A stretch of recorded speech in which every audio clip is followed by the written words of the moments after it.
দাদা আমি বাংলাদেশ থেকে গরু কেনার জন্য আসছি, দামটা একটু কম রাখবেন। এই, শালা তোমার মায়ের গায়ে হাত দিস, তোর এত বড় সাহস? ও এটা আপনার মা হয়? অবশ্যই আমার মা হয়। আমার মায়ের গায়ে তুই হাত দিস, তোর এত বড় সাহস?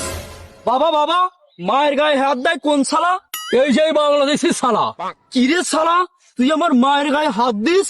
ও আল্লাহ, এটা দেখতেছি বাপেরও মা সাওয়ালেরও মা। এই যে বাংলাদেশি শালা, উল্টা পাল্টা কথা বললে মাকে তোর কাছে বেচবই না শালা। ও তাহলে একটা কাম কর, তোর মার বেচা লাগবে না, তোর বাপের বেচ। কি রে শালা, বাপের বেচবে মানে? কে আইডি তো হাতে আছেই। কি শালা, আরে সাথী আছে মানে কি রে শালা? কে গাই যদি তোর মা হয়, আইডি তো তোর বাপই হয়। কে শালা, ফালতু কথা বলবি না। গরু কিনতে এসেছিস, কিনে নিয়ে যা।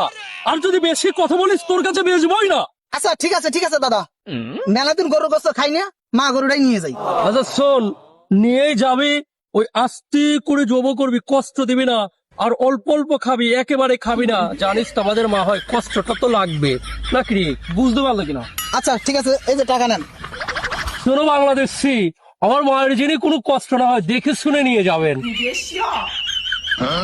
সালারের মা হয়, আবার মার বেশি খায়।